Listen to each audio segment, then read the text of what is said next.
Si ignoras lo que ocurrió antes de que nacieras, siempre serás un niño. Cicerón. Una hora con la historia, un nuevo enfoque del pasado deshaciendo mitos, con Pío Moa. Pues estamos en una hora con la historia, estamos con el historiador don Pío Moa. Don Pío, muy buenos días. Hola, buenos días. Muy buenas tardes, mejor dicho. Don Pío, hoy seguimos hablando de la historia criminal del Partido Socialista y toca adentrarnos en un terreno muy pantanoso como fue el asunto de las checas, ¿no? Sí, las checas y el genocidio, porque hubo un genocidio en la guerra, uno solo, y lo perpetraron precisamente esta gente, ¿no? Antes de meternos en materia, don Pío, no sé si quiere que comentemos algo de alguna editorial o directamente en cuestiones del blog. Sí. Vamos a ver, están preparando lo que llaman una ley de memoria democrática, que es un insulto a la democracia, ¿no? Es una ley liberticida cuyo objetivo es acabar con las libertades de opinión, expresión, investigación y cátedra, ¿no? Sí. Tengo la garganta bastante mal desde hace algún tiempo. En fin. Esos son los cambios de temperatura propios de la época, ¿eh? Pues no estoy muy seguro si será eso. Bueno, el caso es que en mi blog vengo señalando, ¿no?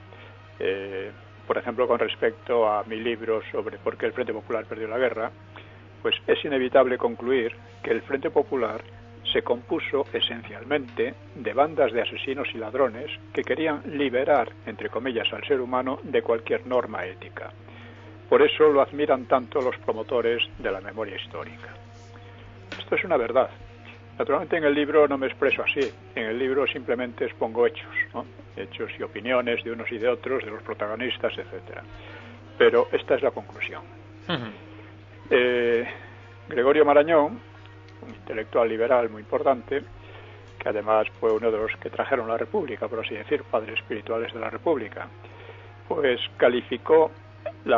definió la República y el Frente Popular como estupidez y canallería. Luego, en el Frente Popular confluían totalitarios y separatistas, y basta constatar este hecho para entender cuáles fueron las causas de la guerra civil y qué es lo que se dirimió en aquella guerra.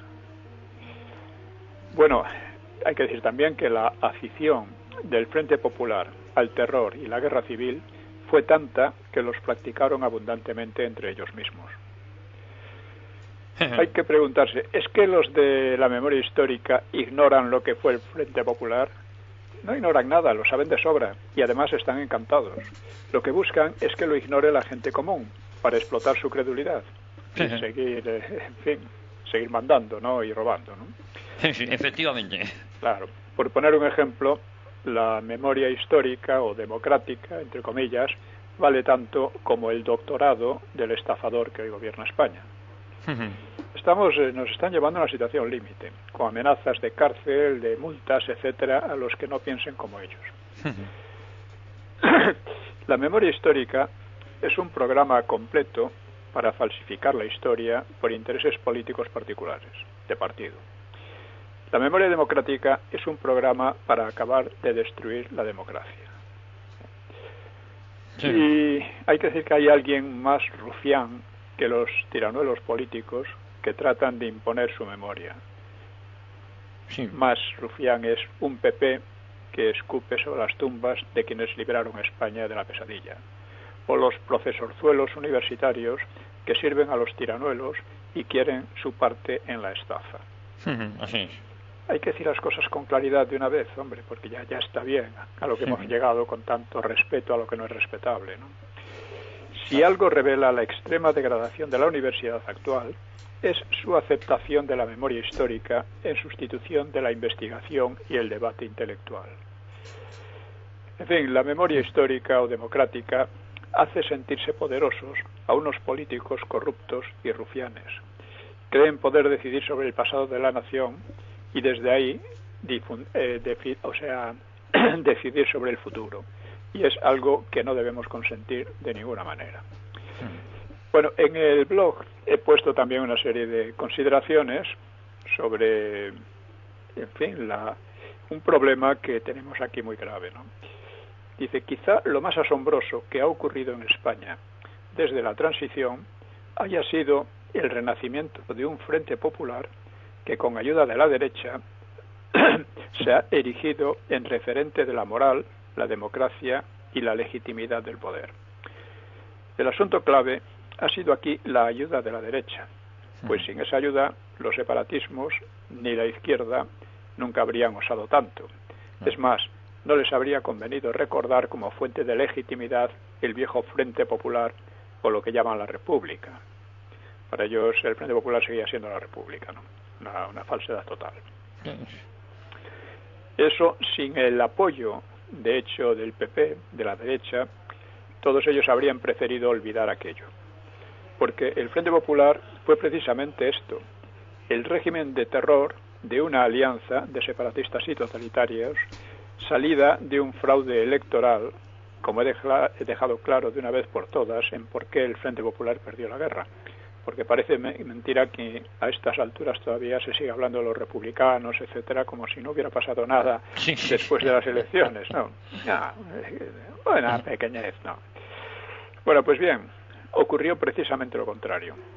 Fue la derecha, desde Suárez, la que olvidó, en lugar de olvidar ellos su pasado, Suárez olvidó el franquismo, que justamente libró al país de aquel régimen de terror y creó una sociedad nueva, próspera y libre de los viejos odios.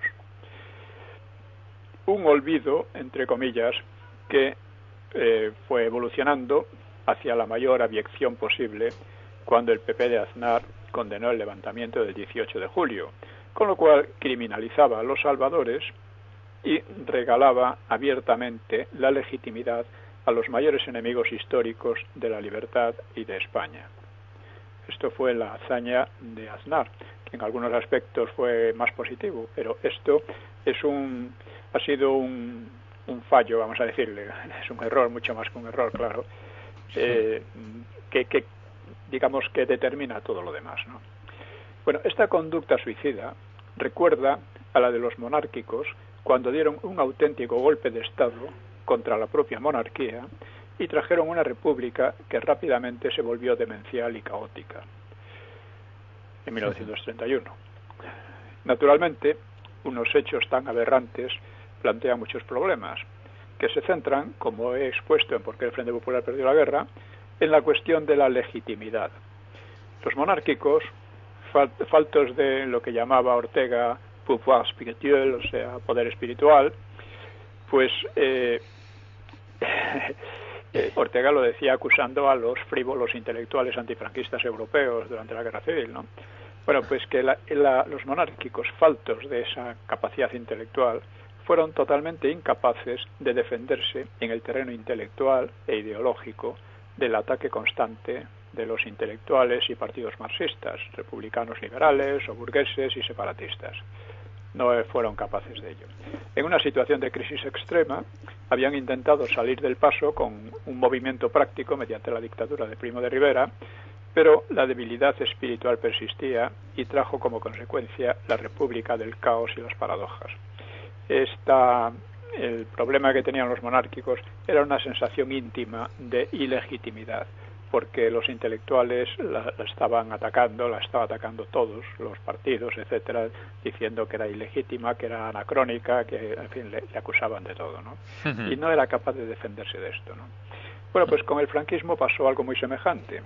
El franquismo fue capaz de derrotar brillantemente por las armas al Frente Popular y luego políticamente, en el periodo de paz más fructífero que haya vivido España en varios siglos, pero en cambio su pouvoir spirituel, su poder espiritual, fue tan escaso que pese a todos sus éxitos prácticos, pese a haber permitido una democracia no demencial y haberla organizado en la transición, los políticos procedentes del franquismo carecían del sentimiento y sobre todo del pensamiento de su propia legitimidad. En general, ha sido típico de la derecha, desde la Restauración, una mezcla de desatención y desprecio por los problemas teóricos, por el pensamiento político, por la enseñanza y la universidad, que todo eso se lo han dejado a la izquierda. Claro. Claro. Suárez, y esto tiene sus consecuencias, ¿no? Muchos piensan que eso no es nada práctico, hay que ir a lo práctico. Bueno, esto es lo práctico, ¿no? Suárez y Juan Carlos, los dos que eran muy campechanos, pues lo reflejan a la perfección. Si hemos de buscar el origen de toda la basura que han hecho degenerar a la democracia, lo encontraremos ahí. Incidentalmente, cabe que apuntar cómo esa indigencia intelectual se manifiesta en la patética FAES del PP, la fundación del PP, o en que apenas parece que sabe tratar más que de economía, ¿no? Sí. O el Instituto Elcano, una agencia política de la potencia que invade España por Gibraltar y que sin embargo tiene una preeminencia enorme, con una cantidad enorme de recursos en España, ¿no? Para marcar un poco la línea intelectual de España, ¿no? Hay que decir también que, claro, mucha gente piensa, si todo esto no es agua pasada que no mueve molino, pues es todo lo contrario.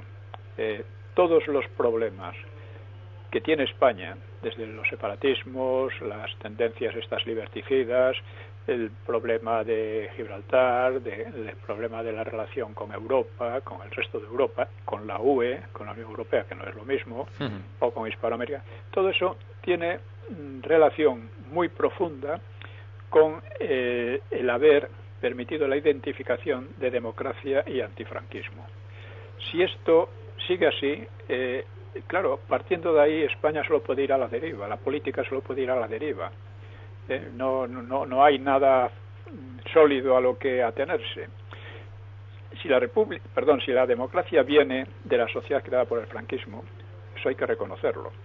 Es haciendo una comparación como si en USA, en Estados Unidos, empezaran a tratar de criminales pues a los padres fundadores, a los que se rebelaron contra los ingleses, a los que hicieron la Constitución, a Lincoln, a Washington, a todos estos.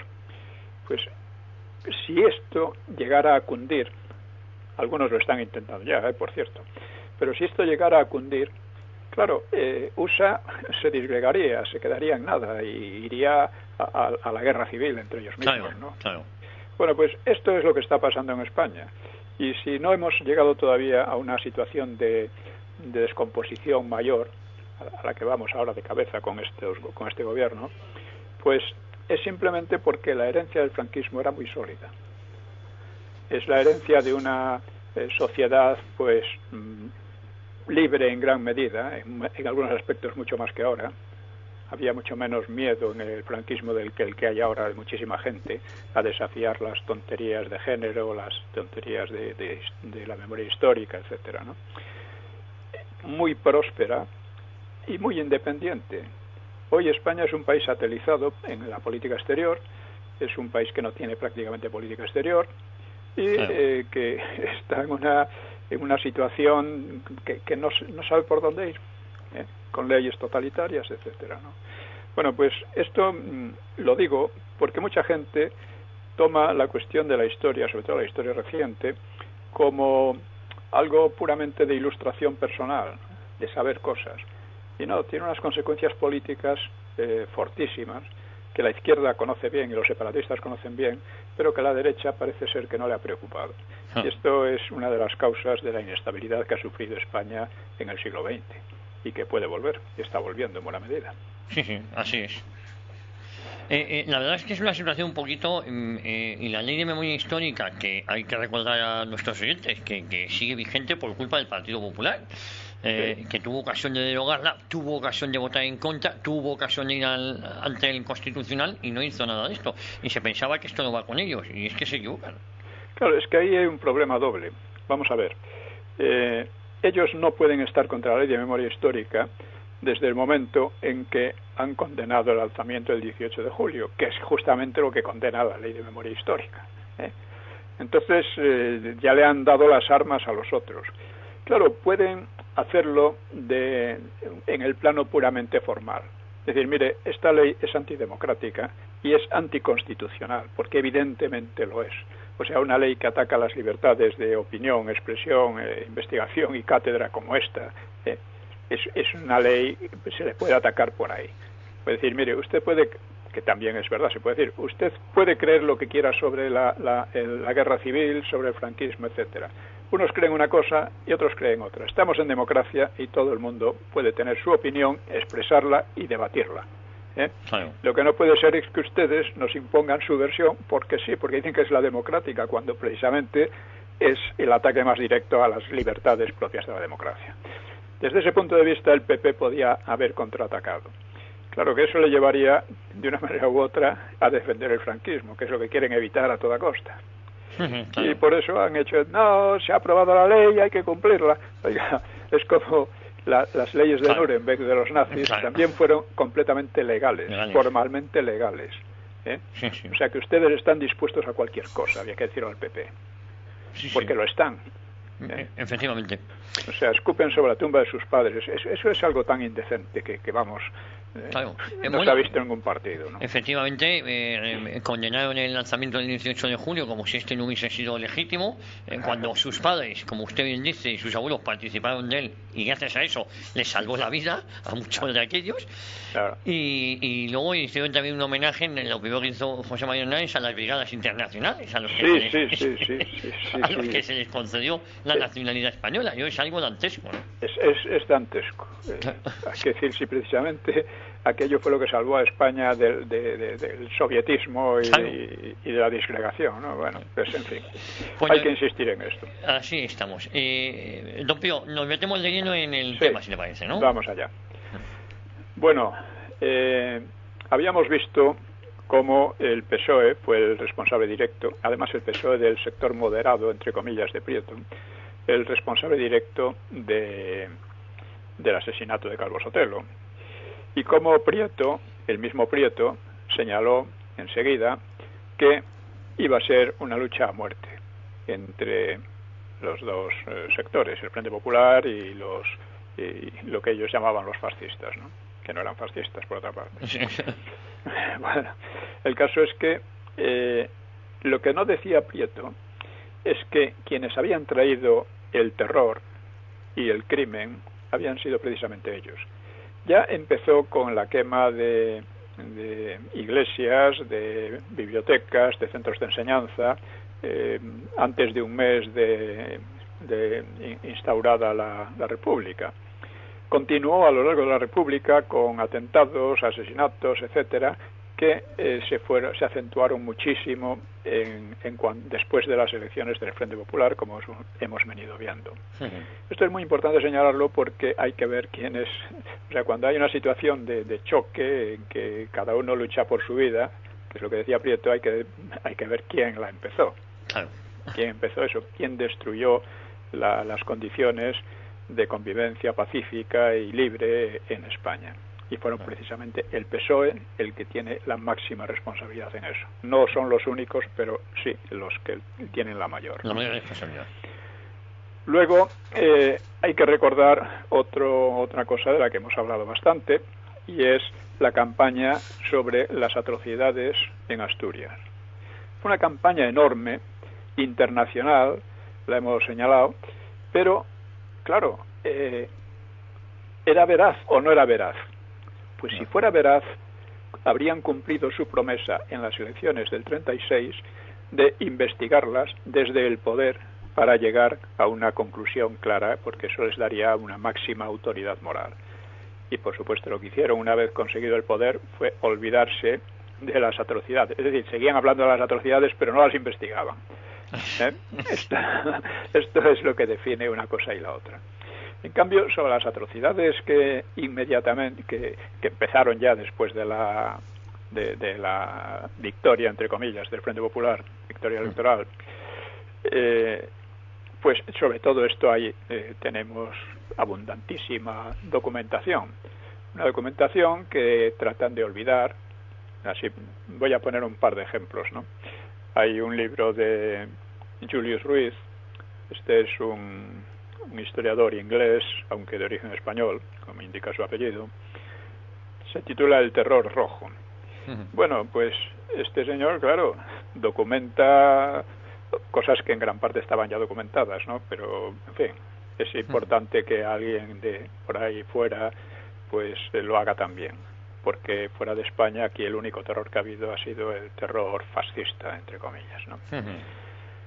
Entonces, a este señor, en la propia Inglaterra, lo han sumido en el ostracismo.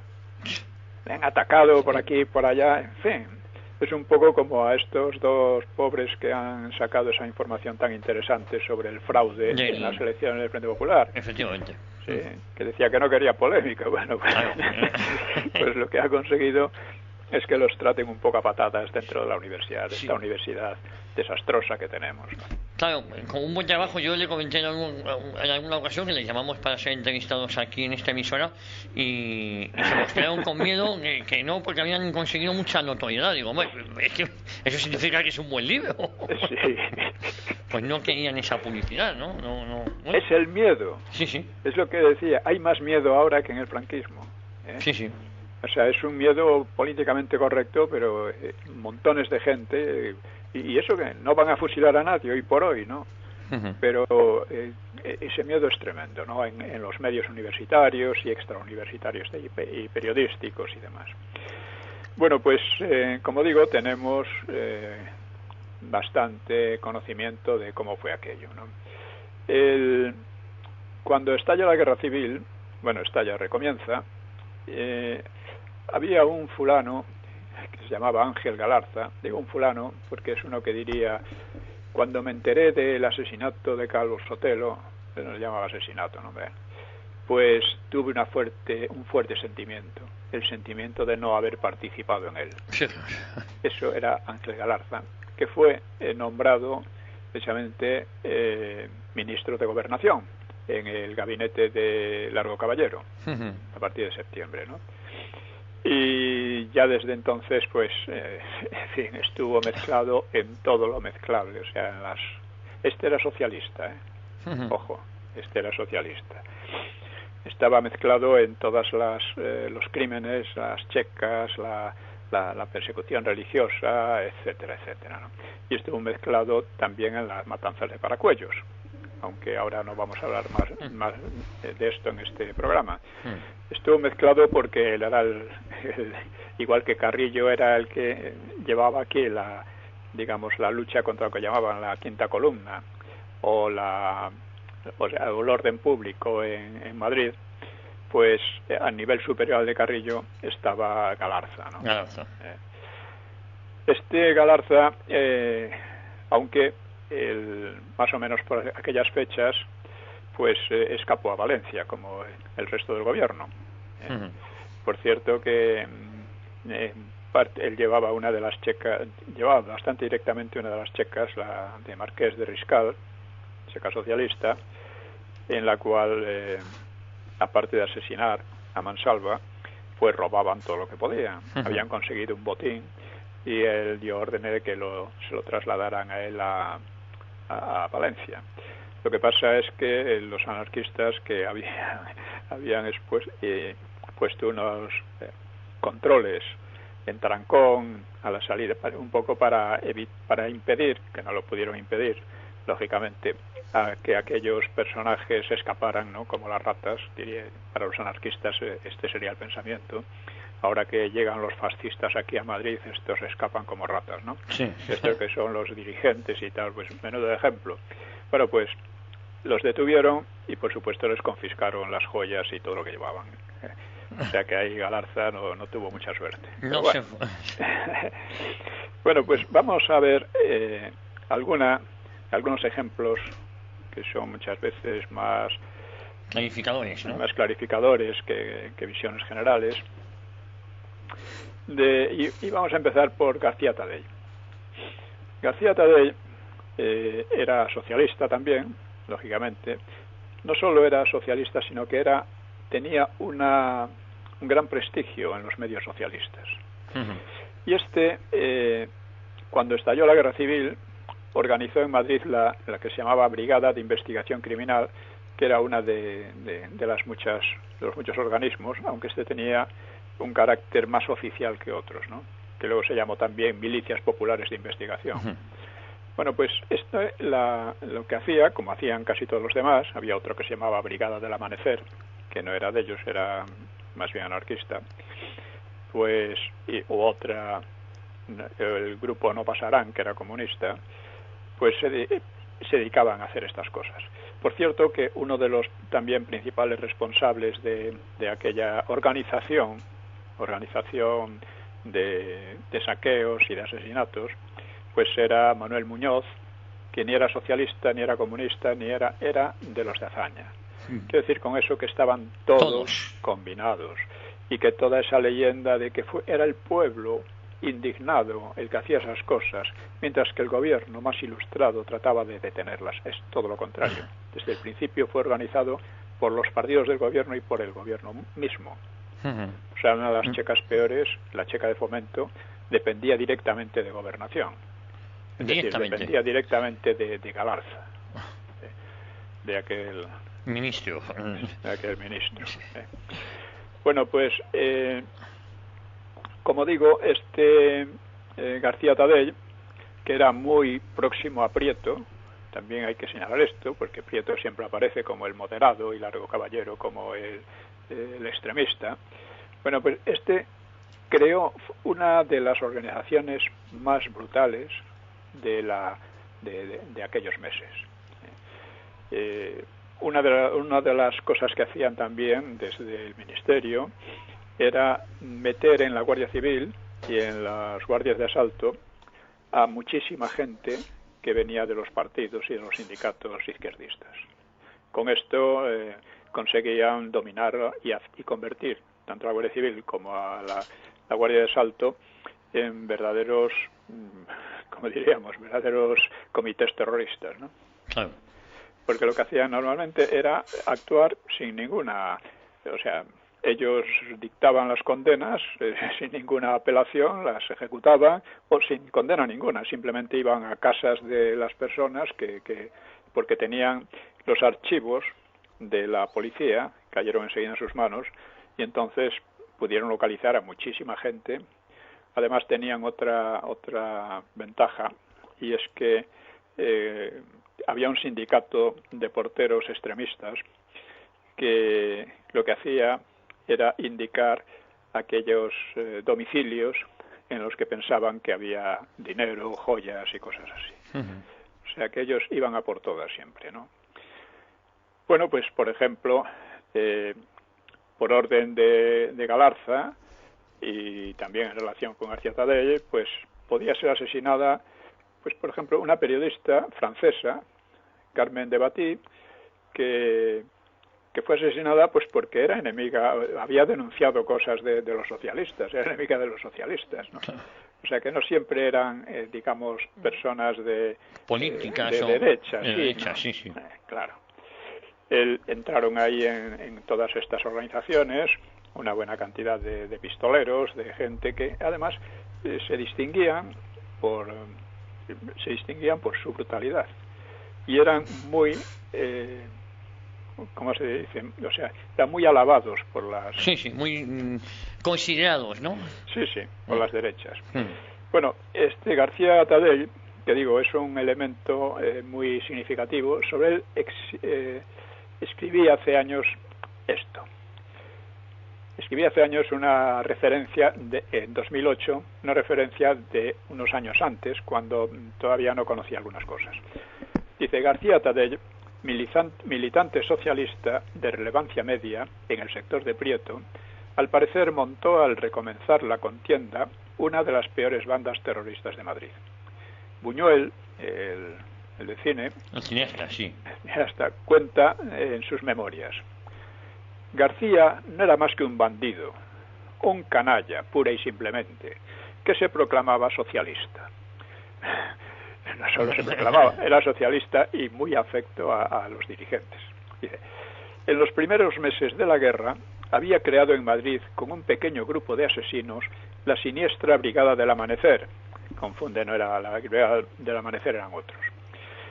Por la mañana temprano, esto ya es más verdad, penetraban por la fuerza en una casa burguesa, se llevaban a los hombres de paseo, violaban a las mujeres y robaban cuanto caía al alcance de su mano. García, a quien, bueno, no siempre era la casa burguesa, había todo tipo de gente. Quiero decir, ellos iban a cualquier desafecto, fuera obrero, fuera de donde fuera, aunque sobre todo iban a lo que llamaban los burgueses, ¿no? Bueno, García, a quien los fascistas buscaban ávidamente, era una de las vergüenzas de la República. O sea, trata ya entonces de dar la impresión de que, claro, se mezclaba gentuza, pero en general la causa general del Frente Popular era la buena, ¿no? Era nada. Claro, ellos querían evitar esas cosas. Lo que pasa es que es inevitable que en ciertas circunstancias se cuelen asesinos, ¿no? Es la impresión, ¿no? Sí. Dice, el caso es que García Tadell, hacia noviembre, cuando la guerra parecía que podía terminar con la conquista de Madrid, pues escapó a Marsella, llevándose una buena parte del botín y pretextando una labor de contraespionaje. Allí, en Francia, vendió parte del tesoro acumulado en sus fechorías y embarcó rumbo a Sudamérica. Buñuel, dice él, informado por un policía francés, transmitió los datos al embajador del Frente Popular en París y sigue diciendo, el mismo hombre de cine, al margen de sus méritos como cineasta, en fin, estamos hablando de otra cosa. Dice, el barco tenía que hacer escala en Santa Cruz de Tenerife en poder de los franquistas. El embajador no vaciló en avisarlos a través de una embajada neutral. Y así, la gestión del propio Buñuel habría permitido detener, juzgar y ejecutar a García Tadell por ser traidor a la República y deshonrar a la República. Decía yo, aunque no hay por qué dudar de la información de Buñuel, este tergiversa deliberadamente los hechos cuando habla de vergüenza de la República, como si ésta subsistiese en alguna medida después del 19 de julio del 36, en realidad después del 16 de febrero del 36, de las elecciones. Y como si se tratara de hechos más o menos aislados y repudiados por las izquierdas. Armadas las masas en dicho día por el gobierno Giral, la revolución aplastó lo poco que restaba de democracia en aquel momento. Y los García Tadell proliferaron sin la menor oposición eficaz de los partidos, al contrario, salvo hubo algunas quejas o exhortaciones retóricas de Prieto y otros, ¿no? Prieto, por una parte, trataba de salvar la cara haciéndose el humanitario y por otra amparaba todos los crímenes, ¿no? En realidad era un terror al mismo tiempo oficial y anárquico, organizado por los partidos y por el mismo aparato del gobierno, y estimulado desde la prensa y la propaganda. García Tadell, al igual que tantos más, utilizaba los archivos oficiales para perseguir a sus víctimas y recibió felicitaciones públicas por su celo antifascista. Es más, era una personalidad. Incluso iban a él embajadores de varios países a pedirles que no matara a tal o a cual, que les podía hacer caso o no, según le diera, ¿no? A pocos les preocupaban sus asesinatos y sus torturas o sus robos de joyas y bienes diversos. Lo que ya no sentó tan bien fue que se le marchara con el botín, en lugar de repartirlo. Eso suele sentar mal, claro. Por parte, sí. Bueno, y después de escribir esto, pongo algunas notas. Dice, sí hay por qué dudar de la información de Buñuel, que no tuvo nada que ver con el asunto. Desde luego, sabía todo lo que pasaba y no le preocupaba lo más mínimo. Como nunca preocupó y sigue sin preocupar a los intelectuales de izquierda en general, que se han inventado para justificarse aquello de la guerra entre ricos y pobres. O que el terror en su zona lo aplicaba el pueblo contra el deseo del gobierno. El pueblo entre comillas, claro. Sí. Estos eran el pueblo, ¿no? Lo que preocupaba a Buñuel y compañía era el efecto de estas noticias en el exterior y por eso se aplicaban y se aplican a disimularlas y encubrirlas todo lo posible. En ese sentido, cuando Buñuel llama a Tadell canalla y bandido, no deja de retratarse un poco a sí mismo. Claro. Este Buñuel era un personaje muy curioso, ya digo, dejando aparte sus méritos artísticos. Por lo visto, en la República, una de las cosas que hacía era disfrazarse de cura, meterse en alguna tasca por ahí más o menos popular y pedir cualquier cosa, y si no le servía, inmediatamente empezar a blasfemar y a pegar gritos y o sea, como una manera de desacreditar a los curas. A los curas, sí. Ah. Sí, una manera un tanto peculiar. Sí. ¿No? Bueno, en segundo lugar, como García Tadell, en grados diversos, hubo miles en aquellos momentos al caer la ley. Hubo asesinos en los dos bandos, claro. En el Frente Popular hubo muchos más ladrones, de Negrín para abajo. Negrín era el mayor ladrón que ha habido en la historia en el siglo XX español, vamos, con gran diferencia, además, ¿no? Bueno, solo Prieto le birló parte del tesoro, pero en fin, eso es otra historia, ¿no? Y también fue mucho más cruel en sus actos, ¿no? La aplicación de torturas brutales y refinadas, en fin, ahí no se llegó a tanto en el otro bando. Eso sin contar con que dentro del propio Frente Popular se mataron y se torturaron unos a otros. Sí. Y la destrucción de la ley se debió, claro, cuando la ley cae, estas cosas pasan. Y la destrucción de la ley se debió fundamentalmente al propio Frente Popular entre febrero y julio de 1936, después del fallido asalto a la República de 1934. Esta es la historia real que, tal como se explica hoy en las universidades y como se explica en las escuelas, pues no tiene nada que ver. No tiene nada que ver, efectivamente. No tiene nada que ver. Es un cuento de hadas prácticamente, ¿no? Unos muy buenos, y los demócratas, etcétera, y los otros malísimos, porque se atrevían a levantarse contra ellos, ¿no? Sí. Otro aspecto dice, en sus días de gloria, García Tadell era presentado, por ejemplo, en el Heraldo de Madrid, periódico aquí del Frente Popular, pues era presentado así: Agapito García Tadell, uno de los más esforzados defensores de la República, a la que está prestando desde los primeros días del alzamiento militar grandes servicios como organizador y director de la brigada de investigación que lleva su nombre, el nombre de este joven luchador de la democracia española, y al final como una víctima más del franquismo. En fin, y finalmente, otra nota: los términos del Heraldo se corresponden perfectamente con el espíritu y la letra de aquí era la época de Garzón, de la Garzonada y la Ley de Memoria Histórica, auténticas apologías de la Checa desde su misma concepción, monumento a la falsedad y pisoteo de cualquier ánimo de justicia puesto en pie por los nuevos rojos y colaboradores de la ETA, porque efectivamente todo era así. Por otra parte,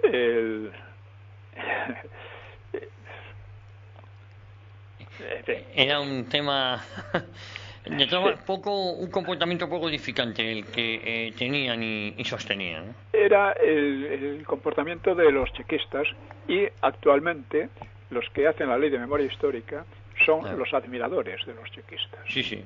No son otra cosa. Sobre la represión, por ejemplo, no solo en Madrid. Madrid fue donde fue más brutal, también en Barcelona. En Barcelona fue también una represión entre ellos mismos muy brutal, la he mencionado muchas veces. Pues hay muchos trabajos, muchos estudios, desde este que menciona Julius Ruiz, uno de César Vidal, Checas de Madrid, que vale la pena, aunque personajes de, en fin, menudo elemento. O por ejemplo los de José Manuel Ezpeleta, sí, que es el que los ha investigado más a fondo, más detenidamente, y por supuesto no se le da el valor que tiene, ni mucho menos en los medios, ¿no? No, efectivamente, Ezpeleta, buen amigo al que he entrevistado en distintas ocasiones, está muy documentado y posiblemente de las personas que más sabe sobre las checas de Madrid, ¿no? Sí, sobre las checas, sobre los asesinatos, sobre Paracuellos, y además sobre el número, que es un número mucho mayor del que normalmente se dice, de gente asesinada en aquellos días. Gente, ya digo, de todo tipo o sea, esto se lo tratan de presentarlo siempre que asesinaban a los ricos, como si eso fuera un mérito, ¿no? Sí. Pero asesinaban a todo tipo de gente, incluidos obreros y hasta gitanos, ¿no? Bueno, pues con esto creo que nos hacemos una idea de lo que fueron los socialistas, que no solo tenía, o sea, el García Tadei es un ejemplo más, la checa de Marquet de Riscal y otras cuantas las tenían, ellos eran de los principales, ¿no? Porque no hay que olvidar también que ya con vistas a la insurrección del 34, una de las medidas que tomaban era la localización de posibles enemigos, que sirvió después, al comenzar la guerra, no solo fueron los archivos oficiales, fueron también estas informaciones que habían recogido ellos mismos, ¿no? Las juventudes socialistas, para asesinar a la gente. Bueno, y vamos a ver otro aspecto, que es, porque siempre esta gente siempre vocifera lo de Franco genocida. Un genocidio, técnicamente, es el intento de masacrar a un grupo social o a un grupo demográfico por serlo, sin más, es decir, vamos a exterminar a esta gente pues porque son esta gente. Esto en España no hubo nada parecido excepto con la Iglesia. La Iglesia fue el intento de exterminar un grupo social y cultural muy determinado y de exterminarlo por completo, ¿no? De una manera deliberada, porque dice casi todas esas cosas, esas acusaciones que hablan de 100.000 obreros asesinados, ni eran obreros ni nada, eran gente.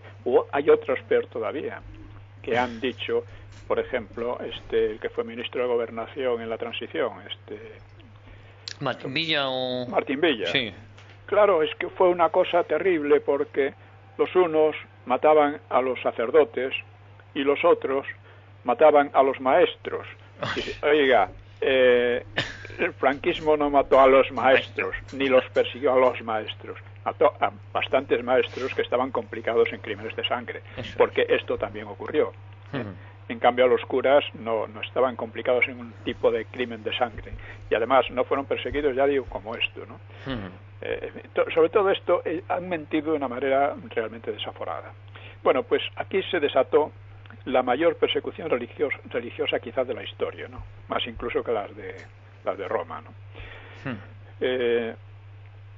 O sea, en esta persecución caerían pues en torno a 7.000 religiosos, incluyendo 13 obispos, más de 3.000 laicos católicos por el mero hecho de serlo. Bueno, 3.000 pueden ser muchos más, ¿no? Sí, sí. Y la mitad de ellos solo en los 2 primeros meses. Y además esto se hizo con una crueldad verdaderamente terrorífica, ¿no? Por ejemplo, un anciano coadjutor fue desnudado, martirizado y mutilado, metiéndole en la boca sus partes viriles. A otro le fusilaron poco a poco, apuntando sucesivamente a órganos no vitales. Varios fueron toreados y a algunos le sacaron los ojos y lo castraron. Y es curioso que esto que habían hecho ellos lo han inventado después achacándoselo a los otros. Sí. Esto de torear en Badajoz y en Badajoz y en otros sitios. Sí, sí. O sea, es increíble lo mismo que ellos hacían, ¿no? Sí. A un capellán le sacaron un ojo, le cortaron una oreja y la lengua y le degollaron. A otro le torturaron. Todo esto está documentado. Hay un libro por ejemplo, entre otros, ¿no?, de Vicente Cárcel Ortiz, La gran persecución. Está el libro el clásico de la persecución religiosa en España, sí, de este obispo, ¿cómo se llama? Montero. Sí, sé quién dice. Sí. Esto, o sea que cualquiera se puede informar, porque además son muy documentados, no son como estas historietas de las cunetas y demás que se han inventado, de los 100 y pico mil, etcétera. Bueno, van cambiando de cifras porque es curioso, ¿no? Hice un estudio y como cuando hablaban primero de asesinatos y desaparecidos, las cifras han sido cambiantes, igual que cuando hablamos de las víctimas de la guerra en general, ¿no? Sí. Bueno, hablaban de 200.000, luego de 130.000, algunos de 80.000, pero todos multiplican como mínimo por 6 las cifras reales. Sí. Y a veces por 10 y más, ¿no? Es curioso. Bueno, pues pongo ejemplos, ¿no?, que están, ya digo, en libros como este de Cárcel Ortiz, ¿no? Dice, a otro sacerdote lo torturaron con agujas saqueras delante de su anciana madre. Otro fue atado a un tranvía y arrastrado hasta morir. 11 detenidos en una checa fueron golpeados y cortados con mazas, palos y cuchillos hasta hacerlos pedazos. Bastante fueron asesinados lentamente en espectáculos públicos o a hachazos. Un cadáver tenía, por ejemplo, una cruz incrustada entre los maxilares. A una profesora de la Universidad de Valencia le arrancaron los ojos y le cortaron la lengua para impedirle seguir gritando «Viva Cristo Rey». A otra seglar la violaron delante de su hermano, atado a un olivo, y luego mataron a ambos. Bueno, casos como estos, que son recogidos como por el investigador Cárcel Ortiz, al que hemos mencionado, la gran persecución, España 36-39, y se refiere solo a la diócesis de Valencia, pero se repitieron en las demás regiones con algunas variantes, como la de las personas arrojadas vivas a fieras del zoo madrileño. Otros muchos eran fusilados en grupos, y así cayeron pues jóvenes y ancianos y cerca de 300 monjas de todas las edades, en circunstancias a menudo horripilantes, ¿no? Varios obispos fueron vejados y apaleados, al de Barbastro le cortaron los testículos y luego ya agonizante le arrancaron algún diente de oro, ¿no? A otro, hubo un obispo, ¿cómo se llamaba? El medio separatista catalán.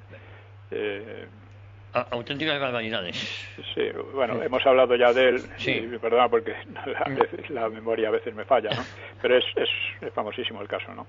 Este fue salvado por Companys, precisamente porque era muy nacionalista, pero su obispo ayudante fue quemado vivo.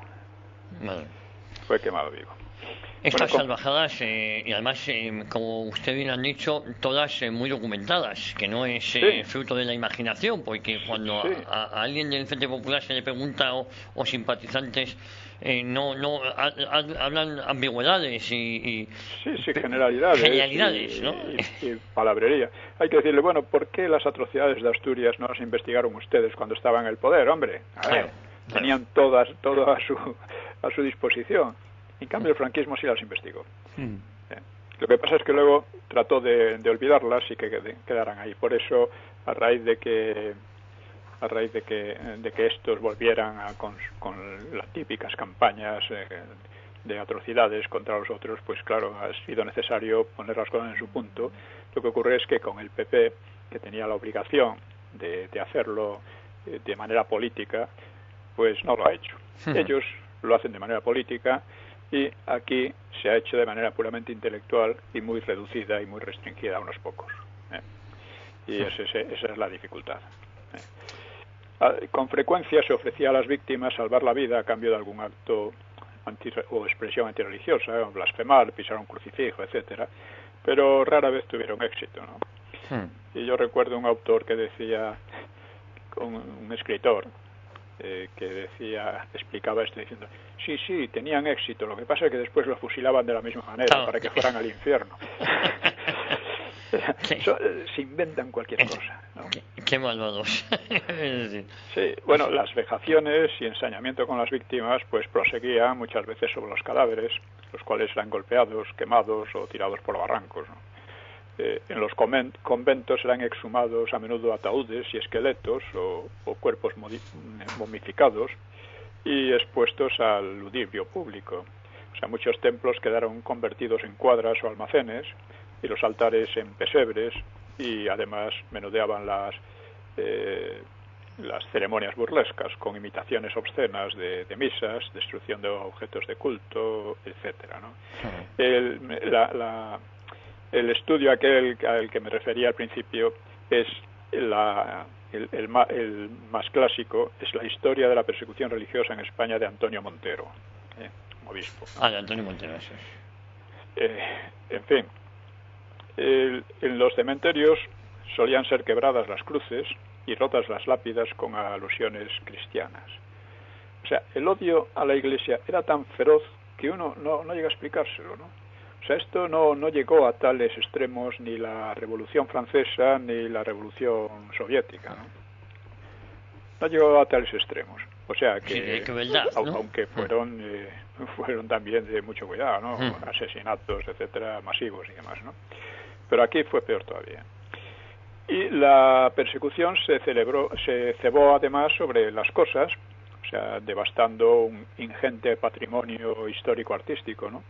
Tesoros históricos de incalculable valor, pues fueron pasto de las llamas, retablos, tapices, cuadros, custodias, imágenes sagradas de grandes pintores y escultores como Montañés o Salcillo, o Pedro de Mena, Alonso Cano, o sea, o José María Sert, y otros monumentos insignes de la arquitectura y la escultura religiosa fueron destrozados. Además, ardieron antiquísimas y valiosísimas bibliotecas de conventos, seminarios y catedrales, así como archivos diocesanos y capitulares. Esto lo explica Cárcel Ortiz. Todo esto está, ya digo, después de la guerra, el franquismo hizo un enorme esfuerzo por recuperar o restaurar lo mucho que habían destrozado estos amantes de la cultura, ¿no? Al mismo tiempo, pues, que la destrucción, pues, hubo un saqueo y requisa sistemática de todo tipo de bienes. Hay que decir que en todo esto, sobre todo en el saqueo, quienes se distinguieron sobre todo fueron los socialistas. Los comunistas lo denunciaron.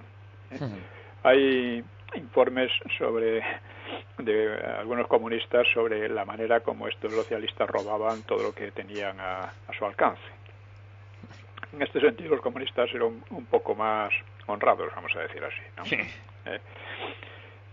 Hay que decir también otro aspecto, es que tanto socialistas como comunistas trataron de echar la culpa de todo a los anarquistas, poniéndolos como el chivo expiatorio. No, esto lo hacían los anarquistas, que no había quien los controlara. Todo es de una desfachatez y una desvergüenza que te deja pasmado, ¿no? Como lo de la represión de Asturias, ¿no? Bueno, pues esto revela el carácter sistemático del exterminio del clero y el arrasamiento de la herencia histórico-religiosa de España. Y esto es lo que se puede llamar genocidio. O sea, ni los maestros fueron asesinados por ser maestros, ni los obreros perseguidos por ser perseguidos, ni nada por el estilo, por ser obreros, quiero decir, ni nada por el estilo, que es lo que achacan al franquismo. No hubo absolutamente nada de esto. En cambio, en cuanto a la persecución religiosa, esto sí fue un genocidio, ¿no? Bueno, pues los revolucionarios pues estaban muy satisfechos por estos logros. En agosto de 1936, Andreu Nin, el líder del POM, que sería luego asesinado, pues asesinado por los comunistas, pues señalaba: el problema de la Iglesia nosotros lo hemos resuelto totalmente, yendo a la raíz. Hemos suprimido los sacerdotes, las iglesias y el culto.